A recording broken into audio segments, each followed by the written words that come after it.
Before we start, I want to apologize for being late. We ran over, and I am truly sorry for that. But we will try to make up to it, give you as much time as you need, but we'll try to hurry our part too. Don't give me that much time. Can we stand for the pledge, please? I pledge allegiance to the flag of the United States of America and to the republic for which it stands, one nation, under God, indivisible, with liberty and justice for all.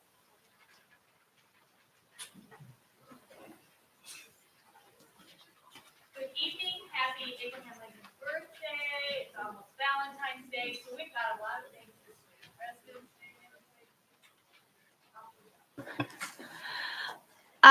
Under the provisions of the Public Meetings Law of the State of Missouri, the board must adopt by roll call vote on agenda that includes the time, date, place, and tentative agenda for the meeting.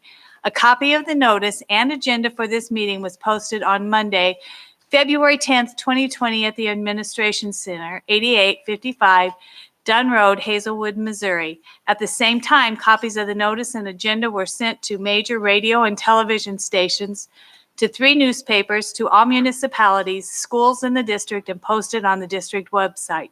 Could I please have a motion to adopt the agenda? So moved. Second. It's been moved and seconded. Roll call vote, please. Donna? Mr. Eber. Aye. Dr. Gray. Aye. Secretary votes aye. Ms. Ponder. Aye. Mr. Chabot. Aye. Madam President. Aye. Thank you. We will start out our evening with the Ferguson Fluorescent Shared Images of Success.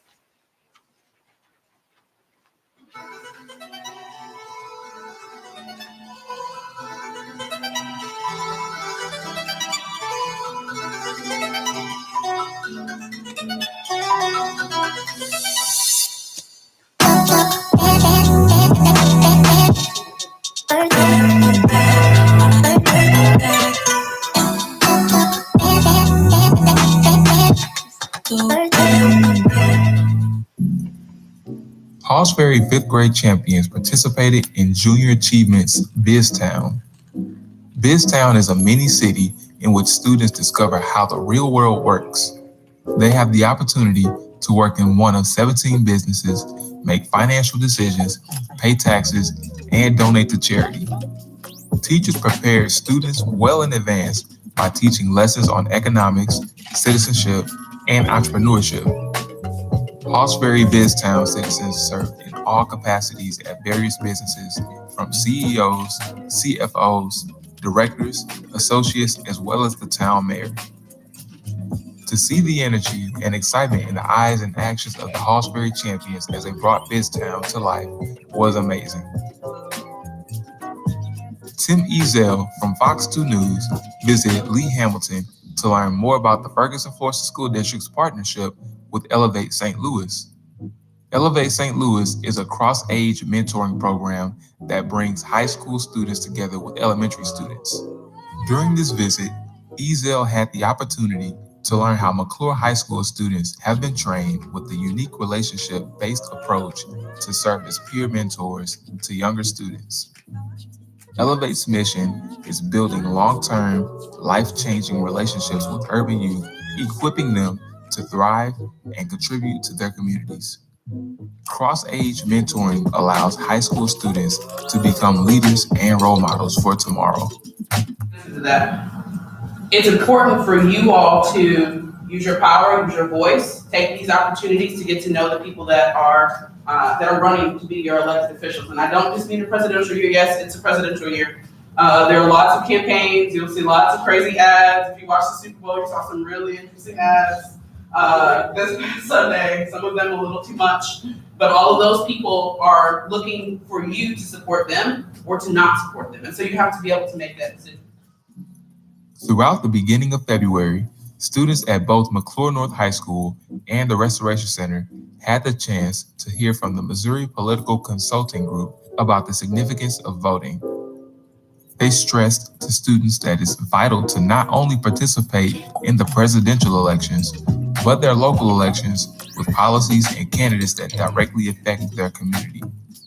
Not only did the group speak with the students, they also registered students that are of voting age to vote. Kaylin Gore, a senior at McClure North High School, is a true example of excellence within the Ferguson-Florissant School District. Not only has she maintained a 4.24 GPA and scored a 29 on her ACT, she has been accepted to over 13 colleges and universities and has received over $300,000 in scholarships. Not to mention, she has recently been accepted into the Disney Dreamers Academy with Steve Harvey and SS Magazine, which only accepts 100 students across the nation. She was the only student in the state of Missouri to be accepted.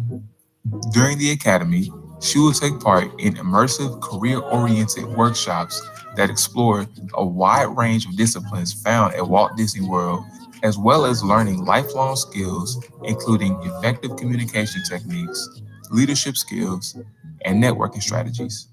A major kudos to Kaylin Gore.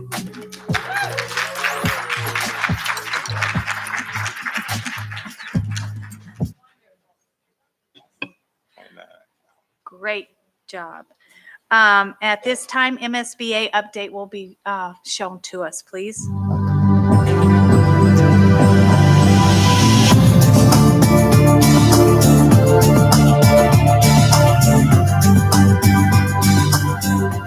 Hello, everyone, and welcome to the Missouri School Boards Association's board report for the month of February.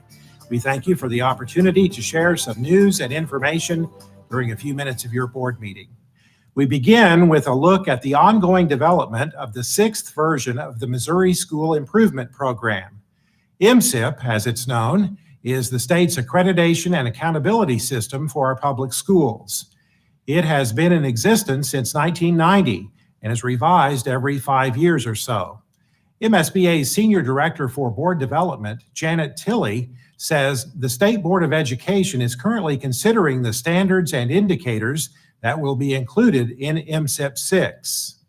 Core standard areas in the draft ones that the Department of Elementary and Secondary Education have put out deal with things such as success-ready students, some academic kinds of standards, leadership standards that boards should be demonstrating and following. The standards are going to be broader statements of what a board should do, broader statement of what a student should be able to do, what a district should be able to do. The indicators will give a more narrow focus, and they will provide sort of those stair steps of here's what you need to be doing in order to meet this particular standard. The State Board of Education recently opened a second round of public comments on MSIP 6, and MSBA provided extensive suggestions on both wording and substance. One feedback that DESE has received, not just from us, but from many people, is that the current draft of the MSIP 6 standards are not measurable. In other words, what measures are you going to use to determine whether or not we're meeting these? And so some of our comments then went a little bit deeper, and that we gave some suggestions to them of how they could rewrite some of the standards so that they were measurable with evidence or with a quantitative or a qualitative kind of measure. And then some feedback also that included how you really define what is a success-ready student and a college and career-ready student. It still could be months before MSIP 6 is adopted by the State Board and implemented as the new accreditation program for Missouri's public school districts. There continues to be a lot of talk about the need to improve teacher salaries in Missouri. The minimum starting salary in our state is near the bottom of all states, and the average teacher salary remains well below the national average. During his State of the State address, Governor Parson said teacher salaries in Missouri must be improved. However, the solution cannot just be asking the state to write a bigger check. We're going to ask school districts, school boards, and DESE to propose a better plan and a bold plan for our teachers. Being an educator today is not an easy job. By supporting them, we also support our children, their futures, and the future of our state. The State Board of Education has been considering a plan to raise teacher salaries, but at a cost of up to $400 million. House Bill 1990 would raise minimum teacher salaries by $1,000 per year for 7 consecutive years. MSBA continues to support salary and benefit levels that enable Missouri school districts to attract and retain high-quality teachers. There are several issues being considered in the current session of the General Assembly that are of great concern to MSBA and school board members throughout the state, including the expansion of charter schools beyond St. Louis and Kansas City, voucher and tax credit programs that would funnel taxpayer dollars to private schools, and a variety of property tax bills that have the potential to reduce the ability of school districts to generate local revenue. As the legislative session progresses, we will keep you updated on developments again this year through our Legislative Voice newsletter sent to members via email each Friday during the session, our Twitter feed with up-to-the-minute developments, through critical issue alerts, and periodic webinars. We urge you to stay in contact with your legislators during the session and communicate to them the impact legislation will have on your school district. The 2020 Early Childhood Education Program of the Year award applications are open through March 31st. Districts submitting applications will be judged on effective practices and innovative solutions in early childhood education, and 3 statewide winners will be announced based on student enrollment. The winning school districts are required to produce a short video on their program that will be shown at this year's MSBA annual conference. The Early Childhood Education Program of the Year award is sponsored by MSBA's foundation, Future Builders. Well, the best thing about MSBA's annual conference is you. Get your school team together and submit your presentation for a chance to present at this year's conference in Kansas City. More than 100 presentations by school districts are showcased at the conference and provide valuable information on successful programs. You can submit a proposal for a presentation at the 2020 annual conference through the MSBA website. The deadline for submitting a presentation proposal is March 31st. The annual conference this year is scheduled for September 24th through 27th in Kansas City. That's it for this month's edition of the MSBA Board Report. Thanks for allowing us to have some time at your board meeting, and so long from Columbia.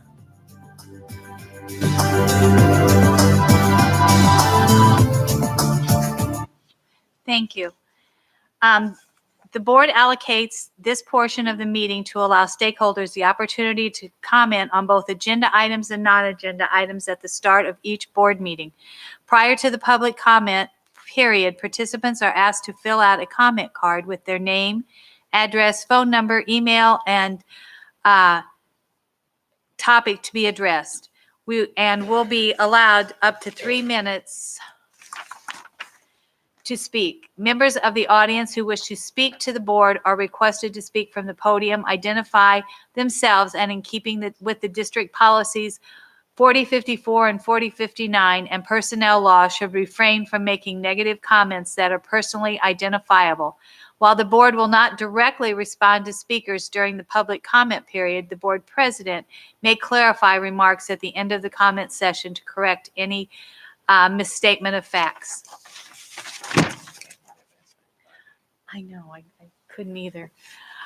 We are going to start out with Bobby, and I'm so sorry I cannot read. Small? Okay, thank you.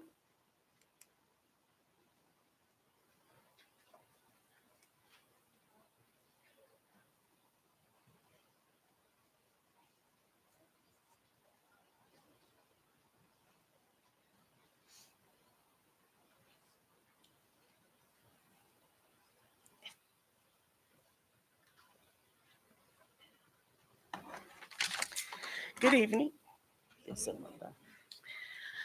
I am here to present a token of appreciation on behalf of Commons Lane Cardinals family On today, we present to you a certificate of appreciation for all your efforts and a tulip to nurture. Thank you for helping our scholars.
Trelana Nance, would you like to come forward, please?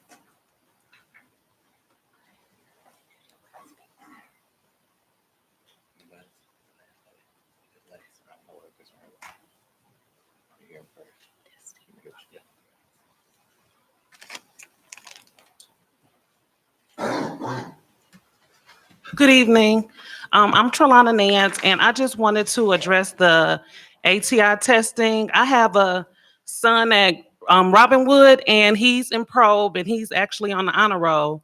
But I got a notice home saying that he might not make it to the next level because of this testing. So I'm more concerned about are the teachers teaching on the right level if he is getting an A in the class, but he's not passing this test. So if somebody could address that, that would be great. Thank you. Hazel will be meeting with you after the meeting. So she'll come to you. Lisa, would you raise your hand, please? Thank you.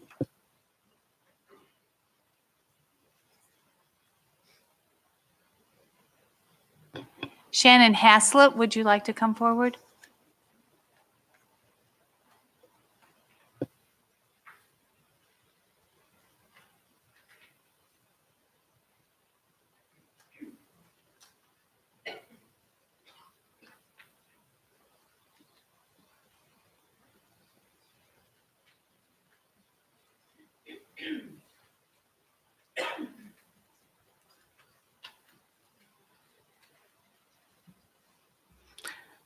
Good evening. My name is Shannon Hazlett.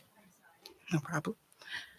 I'm here tonight because I was at last month's board meeting, and as a parent, although my son is not at the secondary level, I had some concerns when I heard the disdain about the disconnection between Ferguson, Florissant, and the special school district, and how that when the question was asked about the achievement level, that it was special school district who was bringing the scores down.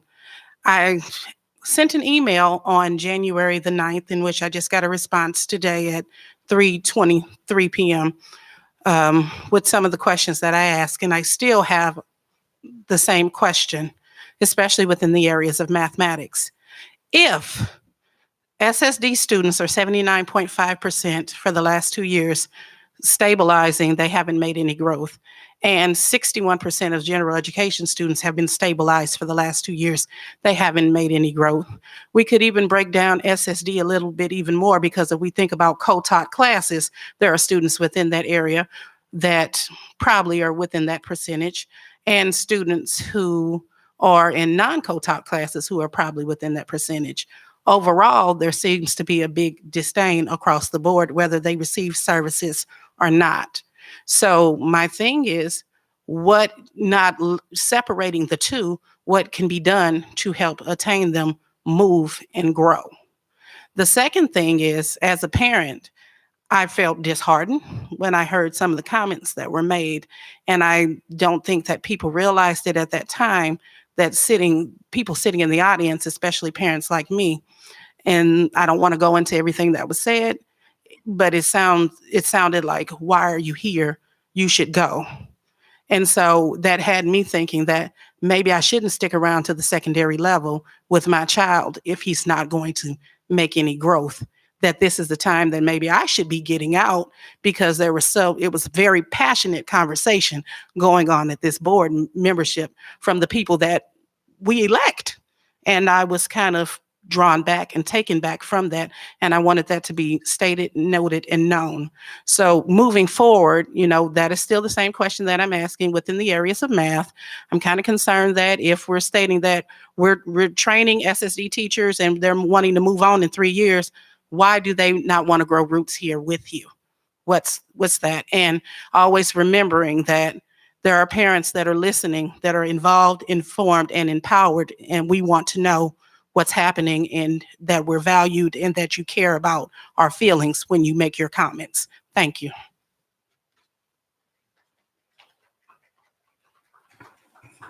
So, Ms. Hayslett, I wanted to just say a few words, if I could, because your comments were, we took them to heart. I personally went to SSD since our last meeting and I personally met with the superintendent there, Dr. Elizabeth Keenan, and Dr. Nall. I think Knowles is she's here. So she was there. I was there with her. We have worked on some strategies and some recommendations with SSD. As I said, I went there and we had a wonderful, probably 2-hour conversation about some of the things that we are concerned about. And last meeting, we specifically talked about targeted schools, and we're targeted as a district because of our students who have IEPs. And so the comments that you brought to us, and I read through even the response you got today, we wanted to be thorough, but we also wanted to be thoughtful about the concerns you brought up. And so when I went and met with her, we made some requests to them. And so I'm waiting to hear back from Dr. Keenan about what they're going to be making some budgetary decisions. So I had some asks that I took to her. And so we had, I think, a productive conversation. To your point on math, I'm a math teacher, you know that, and I'm very passionate about that. Tonight, Tiffany and her team are going to be bringing a recommendation to the board to adopt a new math curriculum for up to our 8th grade. Eureka Math is, we feel, a strong program that will address some of the higher levels of thinking that students in elementary school need and on as they get ready for high school.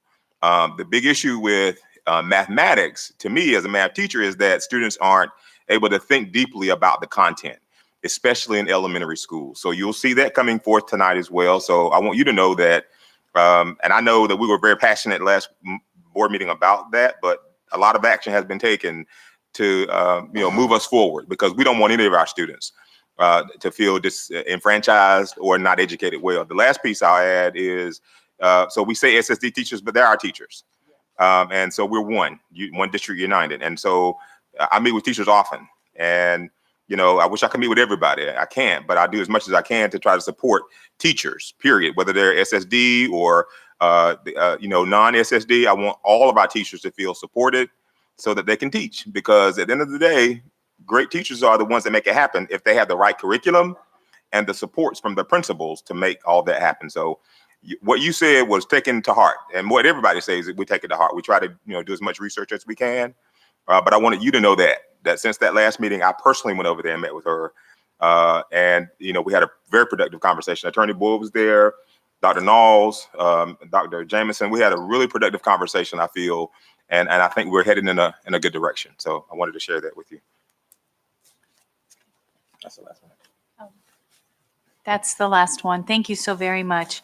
At this time, this portion of the meeting is allocated for the board to provide an update of current activities and events in the district that may be of special interest to board members and the community. Mr. Ebert, would you begin, please? Well, hello, everyone. I just wanted to thank you for coming, and I really want to thank President Hogshead and Dr. Graves for the work with the FFNEA on this contract negotiations. I understand a lot about what's involved there, so good work for everybody, and hopefully we'll get more on that later. But I also want to apologize for kind of running late, but we're not having a big party up here, that's for sure. We're working hard, and I guess with that, I did. What was it? That music? We're having Music Month next month. So this link I wanted to show last month will be next month. And with that, I'm going to stop talking. So thanks. Dr. Graves? Good evening, everyone. My portion is the stakeholder and community engagement. The Equity Committee continues to meet twice monthly and continues to examine ways that Ferguson-Florissant can create opportunities and provide supports for all students in our district. We were supposed to meet on this past Monday, but I was in Jeff City at MSBA's legislative forum. So it was a very, very good, enlightening opportunity for us, for the board members that went, as well as Dr. Davis and Mr. Hampton, where we were able to talk to some of our local legislators and talk about some of the issues that are actually occurring in our district, and actually to learn more about some of those laws and legislations that are coming out that are really going to affect our district. It's important to pay attention. So I just want to make sure that you guys are abreast of what is going on. Parent University will be held on Saturday, February 22nd, 9 a.m. to 12 p.m. at the Steam High at MSB. There will be vendors there that provide important resources for the families that we serve. These resources include information on Census 2020, tax services, setting up banking accounts, summer employment for youth. There will be breakout sessions on family literacy, safety around water, sponsored by the YMCA, SSD resources, Behavior 101, and helping your child understand what they read. Parent University is a tool that we will use to offer community resources and opportunities for students and their families.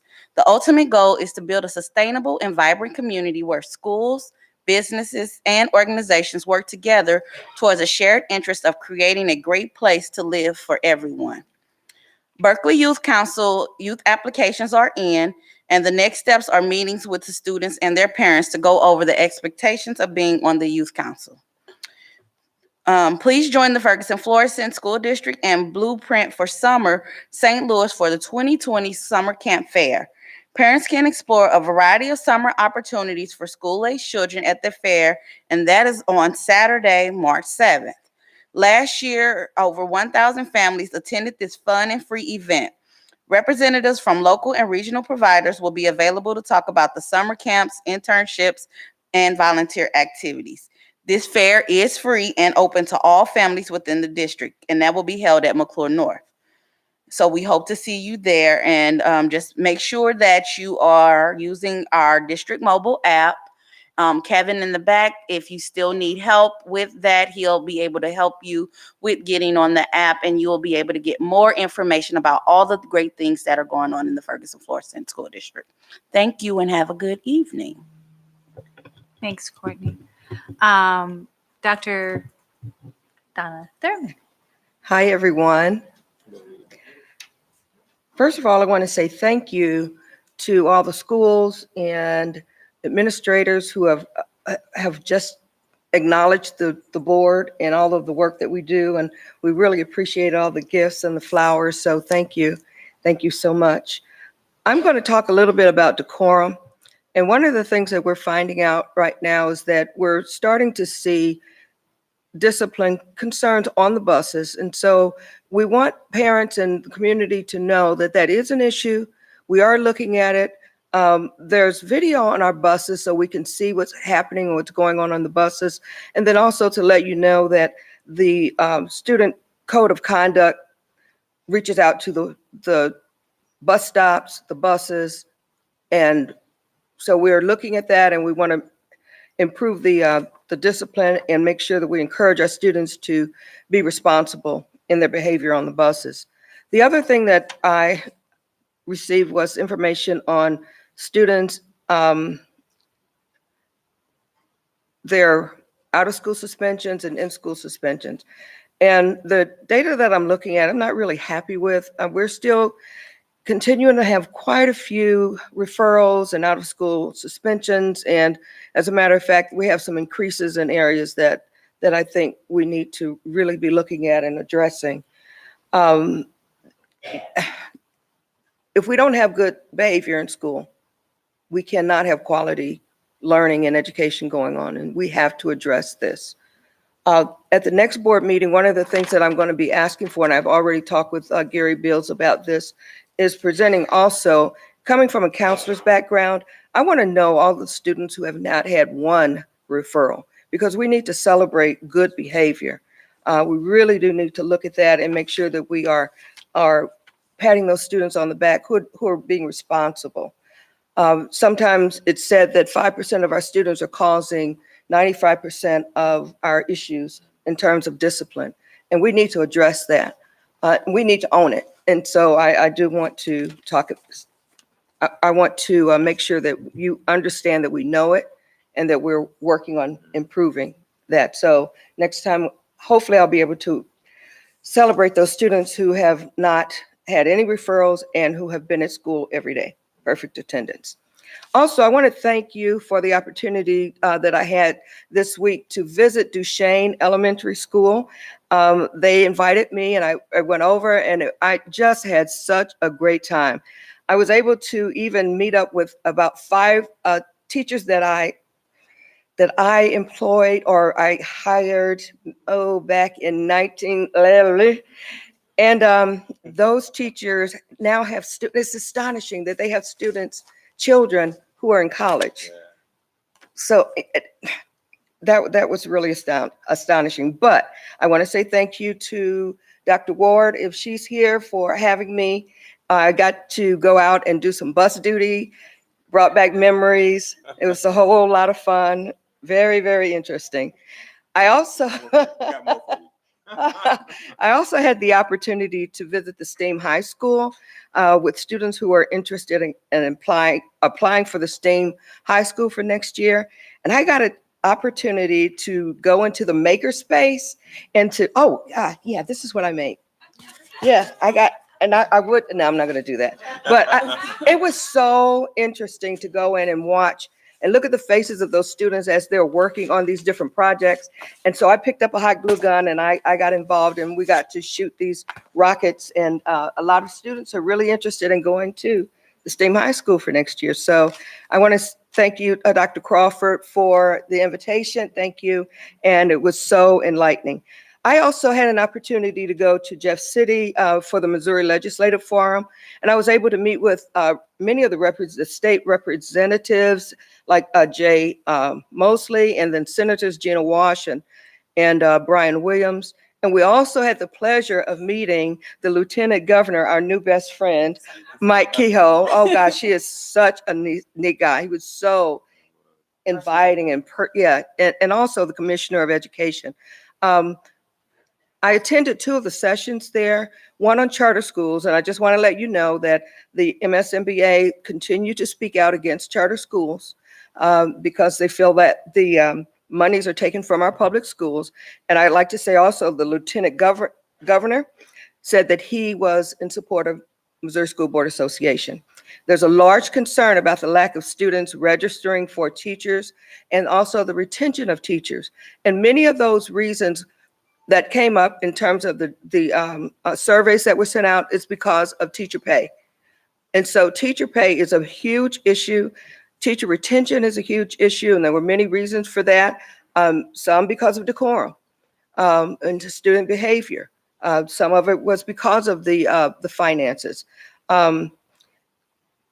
So they're working on really working on trying to, as you heard from our MSBA person today, that they're trying to work on giving us more money for our teachers because we're like really down like 2 from the bottom, I think it is, in terms of salary, teacher salaries, beginning salaries.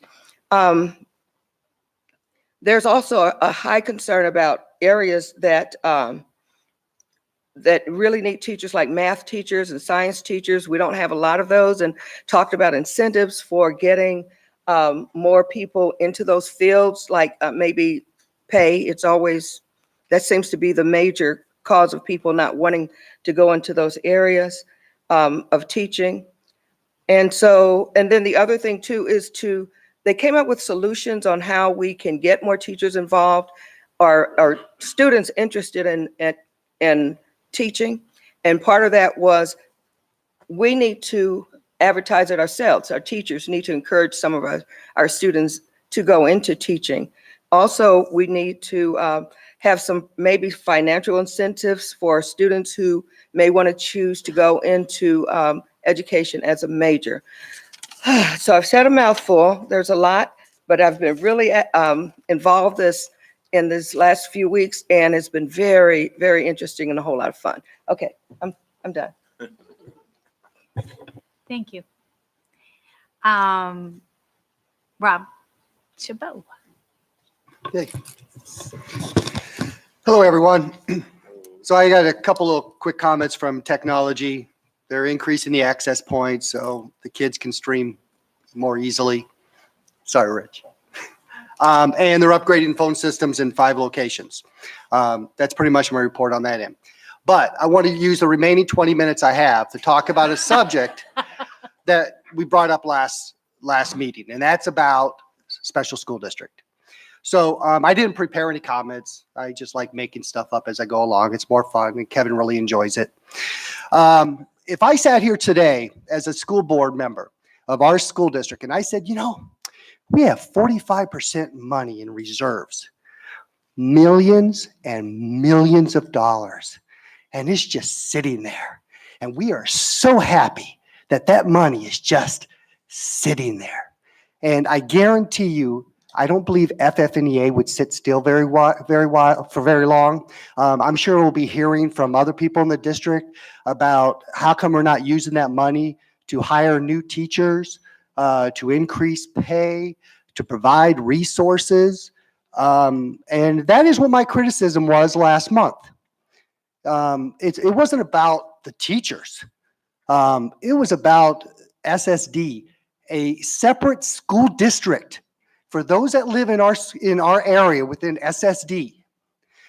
We pay taxes, separate taxes to SSD. It doesn't come to us.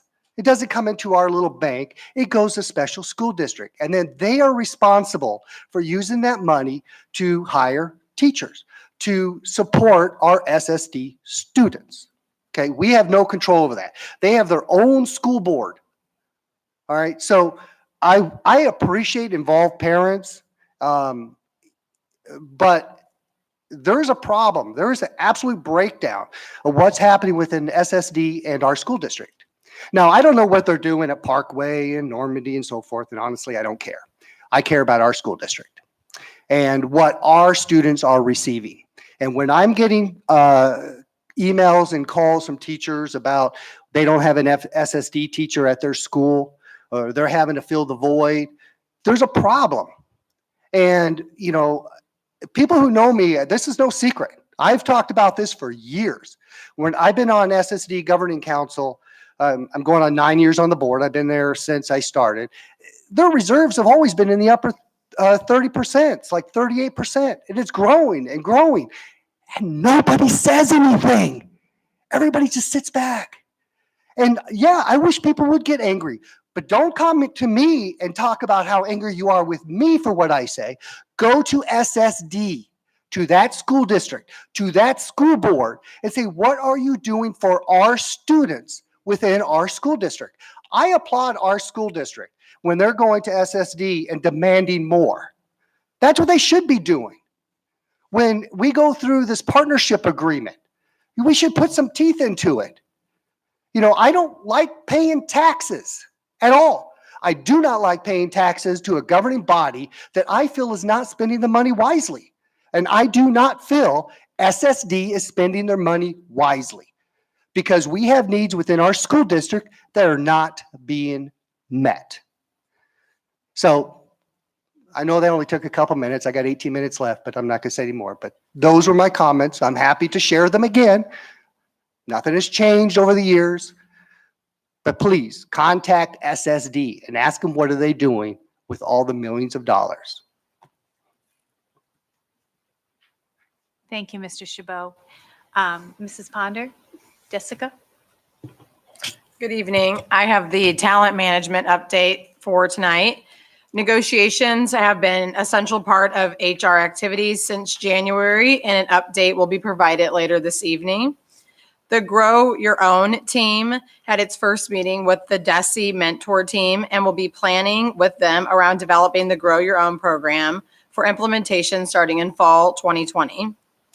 SLU College of Education will be entering into a partnership with the district to provide opportunities for a reduced price master's program that will lead to teacher certification for current employees that have a non-education bachelor's and a desire to teach.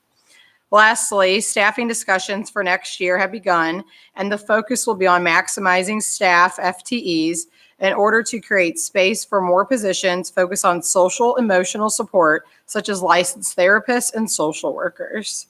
Thank you. Thank you, Mrs. Ponder.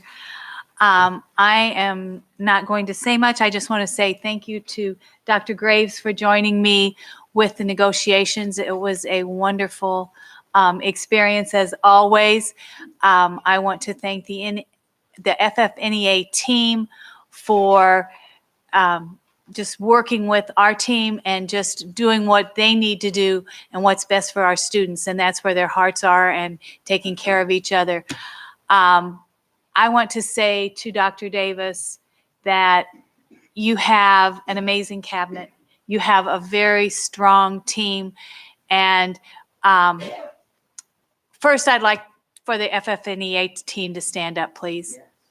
And let's applaud you.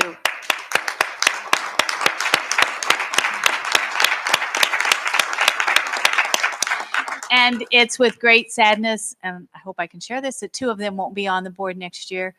And I have really enjoyed working with Lori and with Jean, and I'll continue to work with everybody else. But you're going to be greatly missed. You've done an amazing job.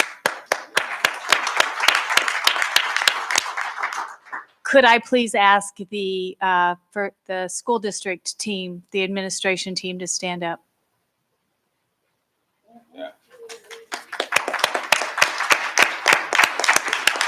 They were there, and even after everybody left, they continued to meet, and I think they met many times during the week to really work with the teachers, work with Lori, work with Jean, and their whole team. And I just greatly appreciate what all of you do from the bottom of my heart for our students and for our teachers, because they're also part of our family. So thank you again very, very much. So with that, Dr. Davis, it's all yours.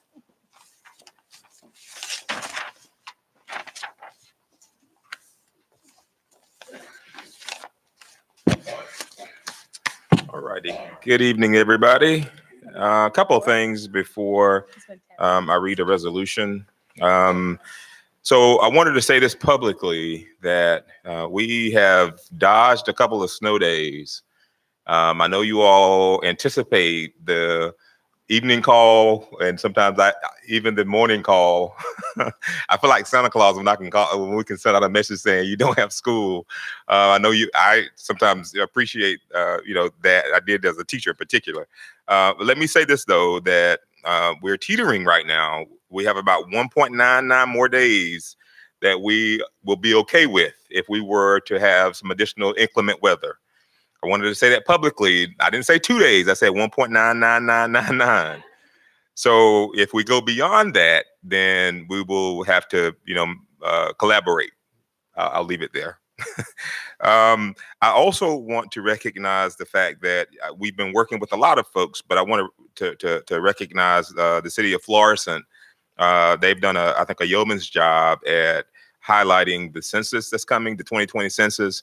Mayor Lowry had a team to come over and they videoed me and Vicky together, interviewed me about some questions and things of how the census will impact our community.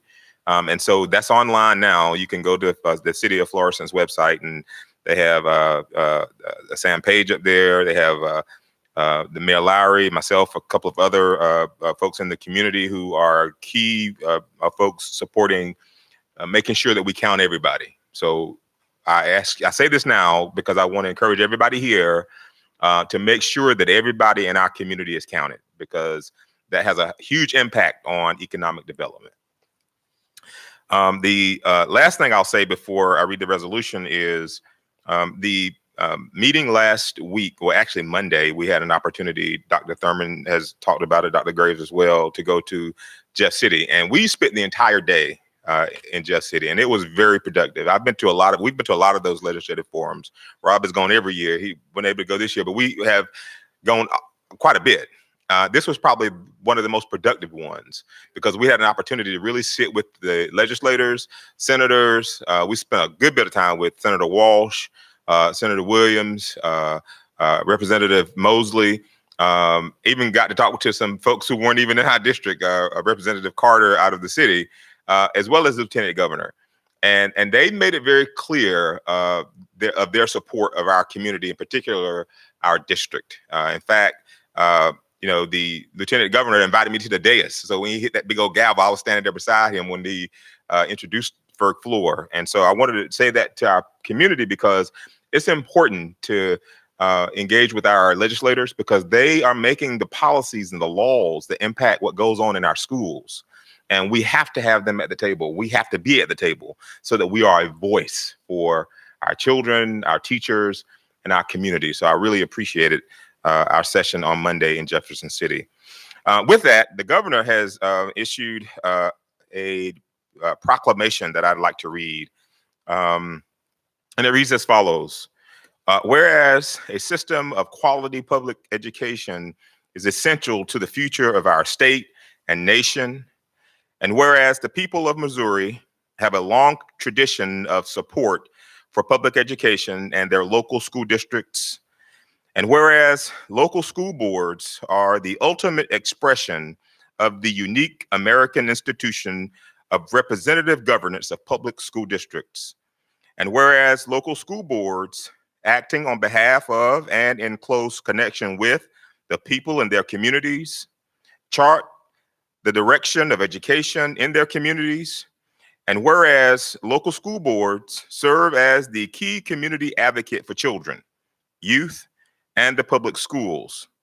Now, therefore, I, Michael L. Parsons, Governor of the state of Missouri, do hereby proclaim February 9 through 15, 2020 to be School Board Recognition Week in Missouri and urge all Missourians to recognize school boards as they strive with their communities to improve our public schools through quality leadership.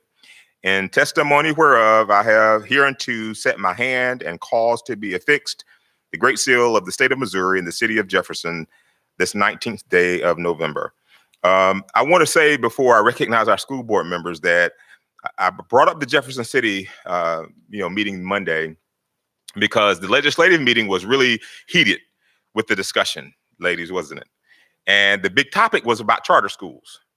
And I couldn't contain myself, so I had to go to the mic and say a word or two, because here's what I said. I said, I think we're having the wrong conversation, because when parents choose charter schools, some call it choice.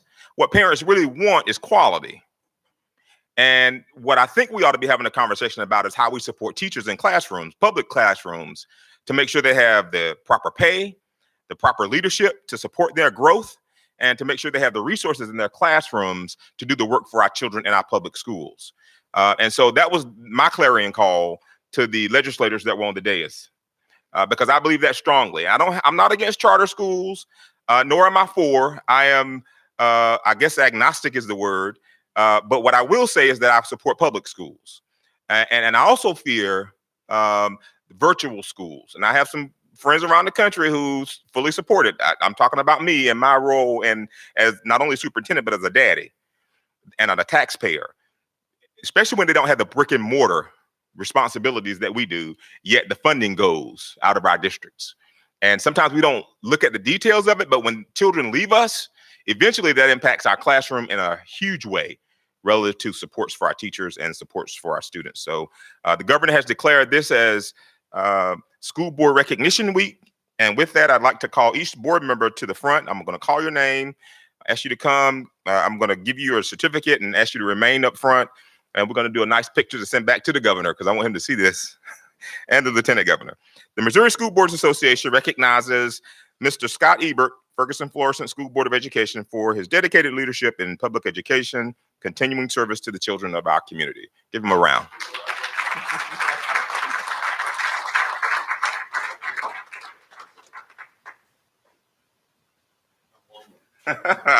Give me a moment. I'll get you some company.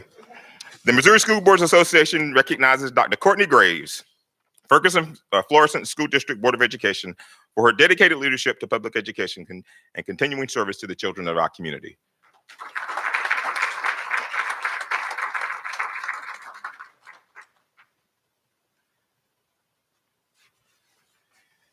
The Missouri School Boards Association recognizes Dr. Donna Paulette Thurman, Ferguson Florissant School Board, for her dedicated service to the children of our community.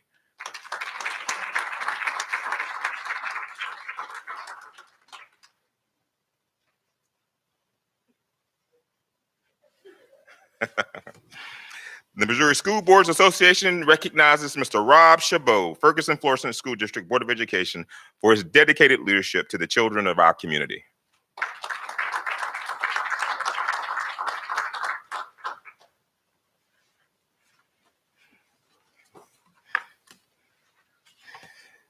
The Missouri School Boards Association recognizes Ms. Jessica Ponder, Ferguson Florissant School Board of Education, for her dedicated services to public education and the children of our community.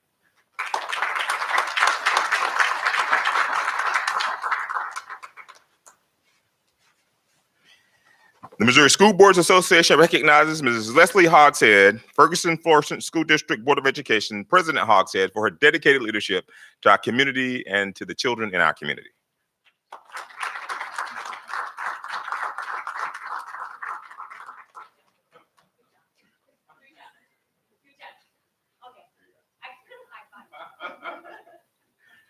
And while she isn't here, I do want to recognize her, and I'll hold her certificate, Dr. Sheila Powell Walker, for her dedicated service to public education and continuing service to the children of our community. Let's give Dr. Powell Walker a round as well.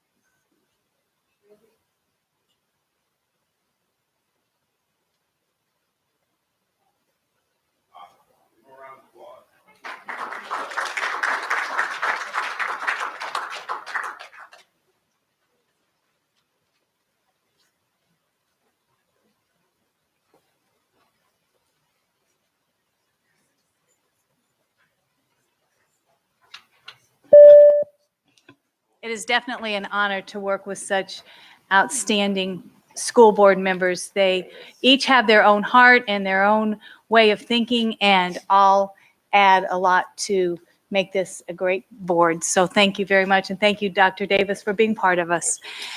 Lori, you are not last but not least either. You are last but not least.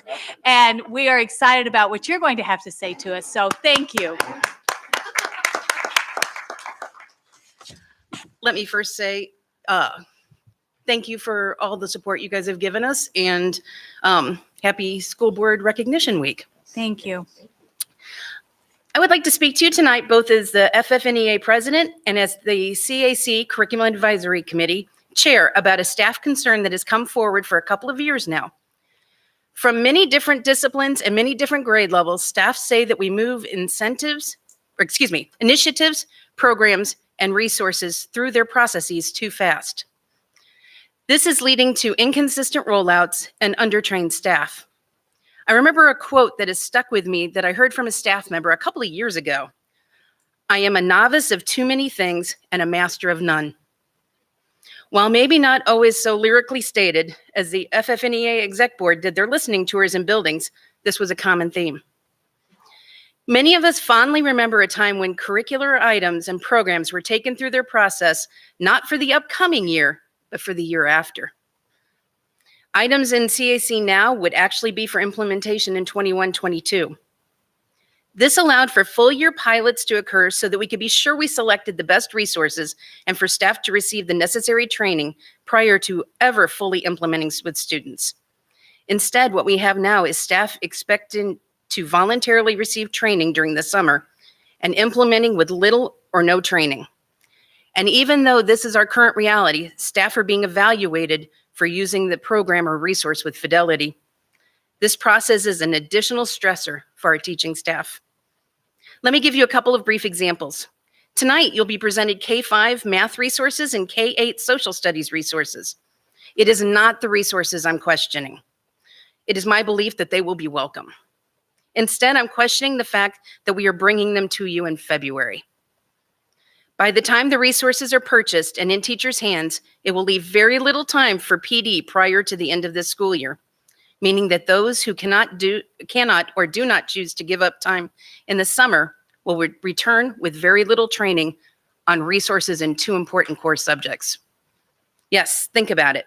This will bring our K-5 staff to learning two major resources at the same time next year. Another example of concern is the personalized education plans, or PEPs. Yet again, at this time, my concern is not with the tool itself, but instead with implementation. When PEPs were brought to CAC earlier this month, it was only with information about the process thus far, but with few answers about the path going forward. I appreciated Dr. Jameson's honesty about the process still being determined, but it made many at CAC very uncomfortable when a timeline was proposed that showed PEPs coming to CAC in March, to the board later in the spring, and for implementation in August. So little has been decided about PEPs that it's not even possible to determine what path they should take. Can they even go directly to CAC for policy? And how will we train our elementary folks when they're already going to be very busy with two new curricular resources? Now, I do want to thank administration for the recent response to a building's request to consider additional time to pilot standards-based grading. This was an opportunity for administration, the curriculum department, CAC, and the FFNEA to all come together to listen to the practitioners and hear what they need in order to do it right. I want to acknowledge that I know we all desire our students to grow academically and socially, and our current reality leads us to want this to happen quickly. We also want staff to have the tools they need, but giving someone too many tools and not enough information and practice with them is not effective. Let's stop making our teachers feel like novices of too much, but instead masters of a few really effective tools. Thank you.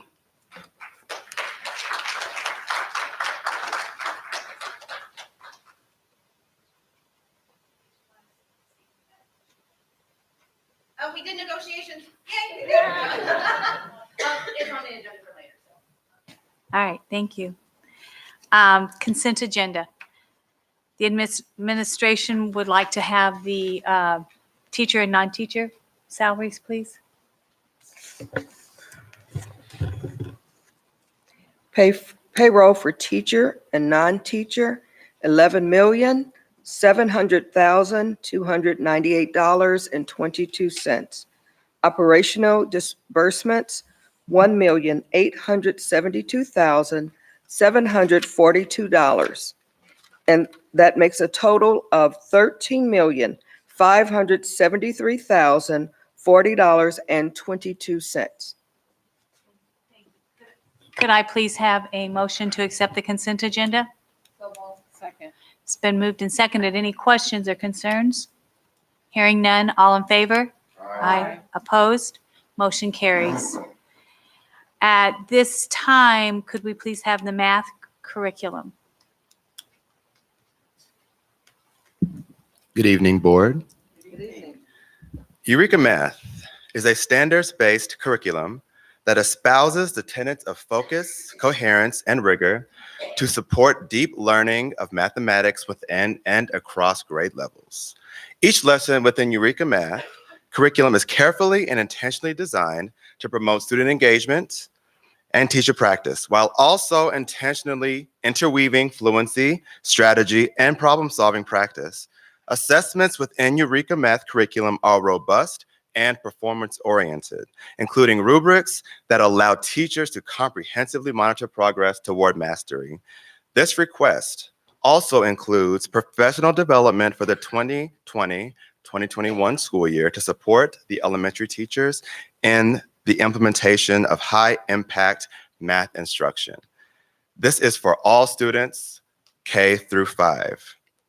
The funding source is not to exceed $840,000 payable over 6 years. And I want to add 6 years because when I submitted this board statement, from the time I submitted it till now, we were able to negotiate paying across 6 years. The recommendation is to approve the purchase of Eureka Math for elementary math and professional development.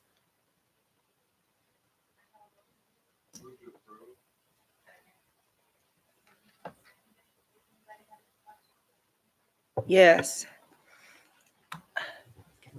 And maybe this is too early, but I do want to address what FFNEA has talked about. And I totally agree with what she's saying. We've got a lot we're putting out, and I just want to make sure that we are training teachers, giving them the amount of time that they need. And I really don't agree with them having to come in over the summer break. I really think if we're going to do this, we need to give them the time to do it. And that we have so many programs. Can you explain why this one is going to be different from what we have? And so our current math resource is Envisions, and it is 10 years old. It is also not correctly aligned to Missouri Learning Standards. And so we have supplemented that program with Kevin and Adam's work in the curriculum office and trying to support teachers through that. In order for us to, the concern earlier in the meeting was around mathematics achievement. In order for us to accurately support students and meeting the rigorous standards for Missouri and meeting the rigorous goals that we've set for them for the district, we actually have to put the right tools in teachers' hands in order for them to meet that need for students. Eureka Math is one of the top resources on Ed Reports. It is used across the nation in school districts that similar to ours and that have been successful in raising student achievement. To address the concerns with teacher professional development, part of the reason why we brought it in February, which I understand it is still late in the school year, was so that we could begin the process of purchasing and then setting up time for professional development. We do use our ILT day structure to train teachers additionally throughout the school year so that they can learn in process. Our cycle work does allow for safe practice. We do train our principals and we'll ask for some grace in terms of evaluating teachers to address the other concern that was raised on that tool through the cycle work that they are doing. sure that teachers are not feeling overwhelmed and For sure. that they are getting the professional development that they need in a timely manner. Absolutely. And we did negotiate 14 professional development days through the contract to go over the course of 6 years. So not a one and done. We negotiated that as part of the curriculum purchase to additionally support teachers. So that may look like partnering with the curriculum office to do lesson studies, come on campus, go in their buildings, meet during their team time or meet during their instruction when they have some time, when teams are meeting, grade levels are meeting, to do some additional supports for teachers to help empower them to make good instructional decisions with the program. So you're going to be listening to teachers Yes, and ma'am. making sure that they're not feeling overwhelmed and not being, not getting the support that they need. We will do everything that we can to make sure that we are listening to teachers and responding to their needs. Absolutely.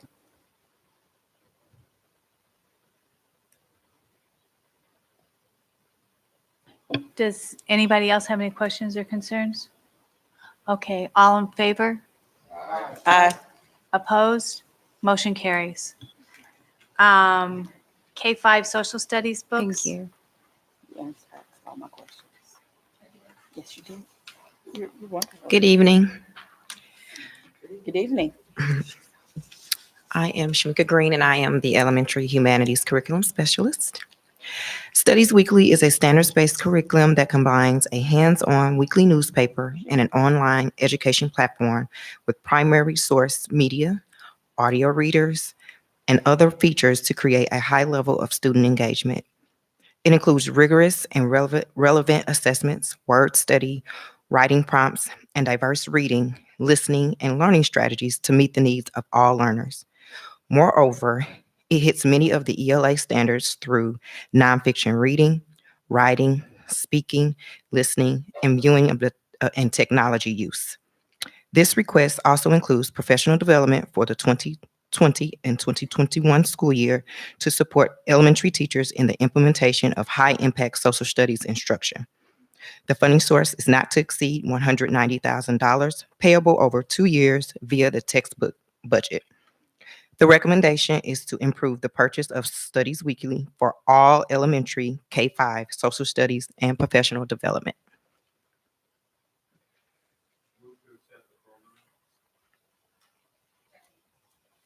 Thank you. It's been moved and seconded. Any questions? Same concerns? Okay. And do you want to address that? So again, we will provide for that through the same structure, listening to teachers. I will tell you, based on the feedback for teachers who participated in the recommendation, this resource was the one that they enjoyed the most, felt like was most doable for kids, fair for kids, teaching the history of this country in a way that they deserved, in a way that they felt that they could deliver as teachers.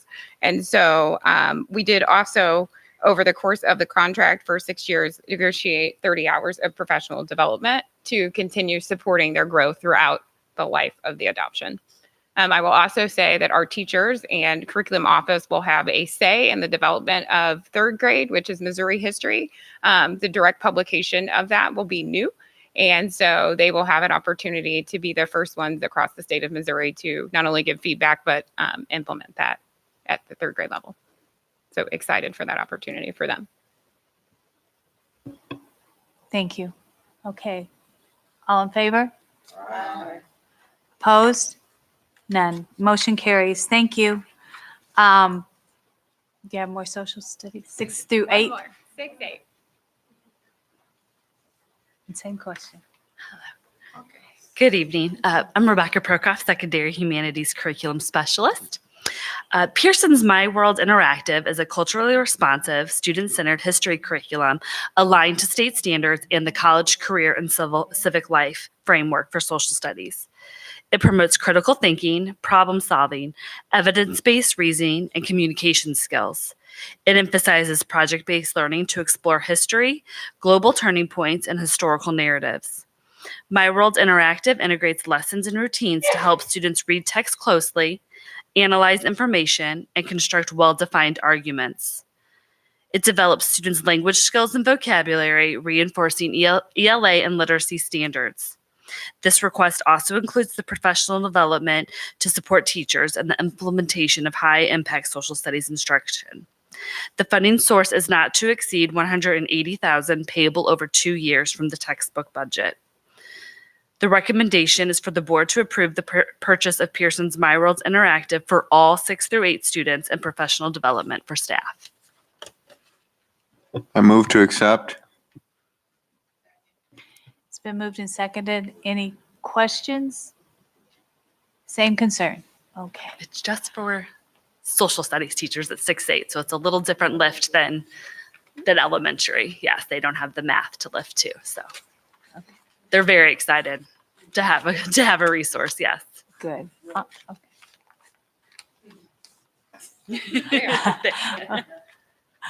Okay, all in favor?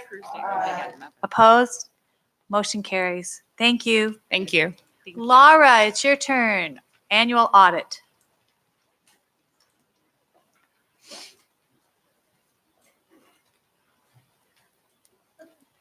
Good evening, board, and everybody else. The annual audit of the district's financial operations for the FY 18-19 year is finally complete. And we have a representative from our audit firm, Showalter Jaboy. This is Christina, and she has worked with us tirelessly since the summer to ensure that everything was reviewed and everything was done correctly. I will say that this year was a very difficult year. The Department of Education changed their accounting structure. So every single one of our account numbers changed. And in addition to that, they changed the reporting. So we report out by school now instead of by district numbers. So it was quite a task to get that done in addition to all of the restructuring we did. So this is why our audit is a lot later than it normally is being presented to you, because we did run into a lot of issues. It was one of the hardest audits. Just the financial part was just one of the hardest ones, getting all the numbers together correctly and in the right order for DESE. So with that, I will turn it over to Christina. Good evening, board. As Laura mentioned, we performed an audit of the district's financial statements for the year ended June 30th, 2019. On page 1 of the financial statements, you will find our independent auditor's report. In that report, we give our opinion on the financial statements. Our opinion is that the district's financial statements are fairly presented in all material respects in the modified cash basis of accounting. With regard to federal reporting, we are pleased to report that we noted no findings over compliance and internal control that we are required to report related to the federal award programs. And we noted the district has made significant progress on implementing internal control over financial reporting matters that we are required to report. In addition to the audit report, we have also issued a report on internal control related matters and advisory comments. In this report, we have communicated to the board the deficiencies in internal control over financial reporting mentioned earlier, along with other suggestions for improving internal control and operating efficiency. In addition, we have provided an update as to the status of our prior year comments. Finally, we have also issued a report titled Report to the Board of Education, which includes required communications from the auditor to the board at the conclusion of an audit.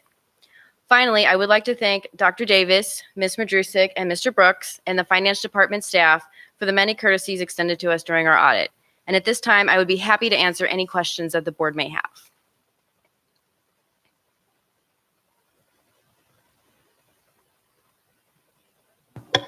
Laura, what are our reserves? I know that's a little off.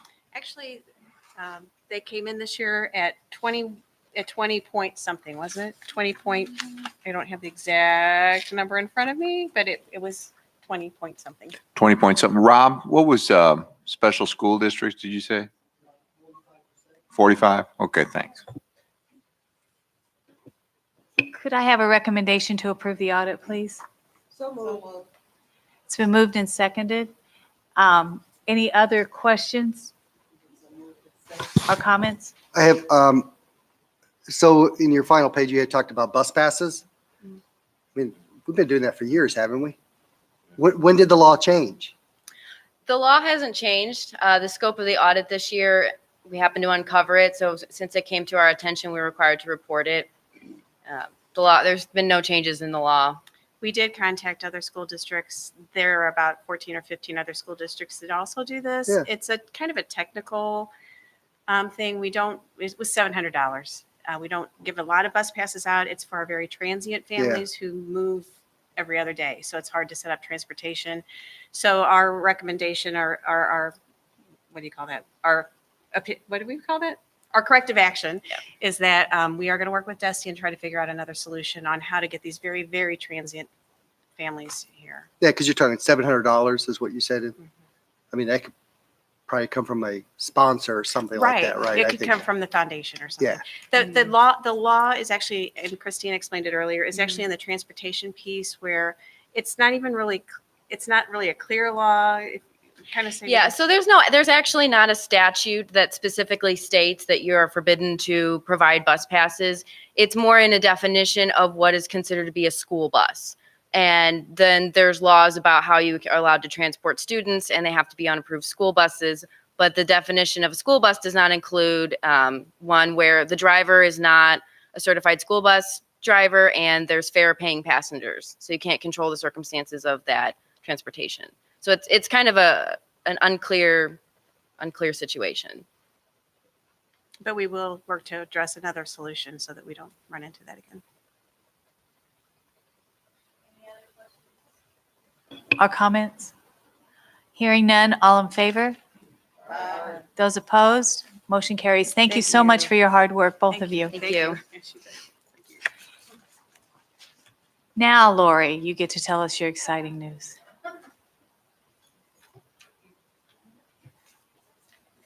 Lori and Larry, I'm so sorry, Larry. I know you love to be on stage.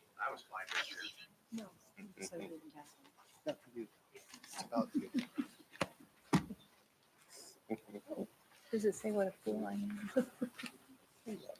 Go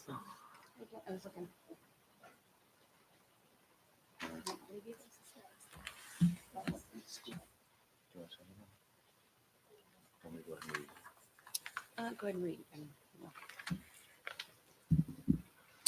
Good evening. I want to begin by thanking Board President Leslie Hogshead and Dr. Courtney Graves for representing the Board of Education during negotiations this year.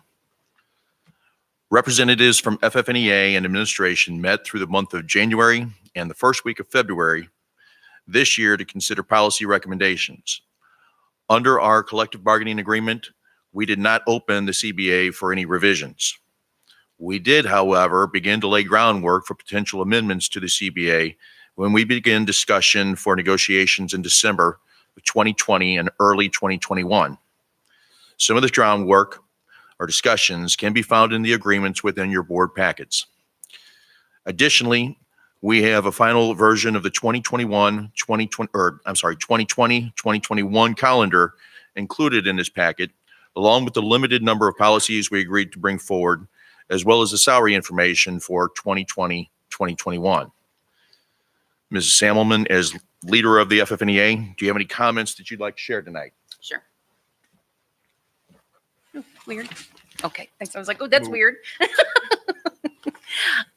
I just want to thank the board for the opportunity and the association members actually for allowing Jean and I to bring the concerns and desires of our members forward for several years now. And it's been a pleasure. And thank you very much for the opportunity to do so.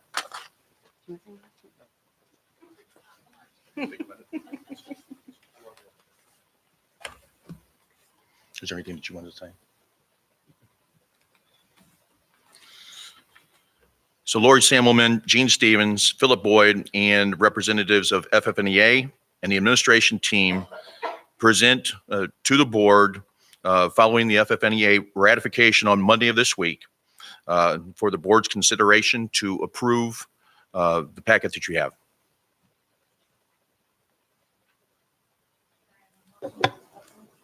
I move to approve. It's been moved and approved. We are moving it and approving it. How about that? And does anybody have any comments or questions?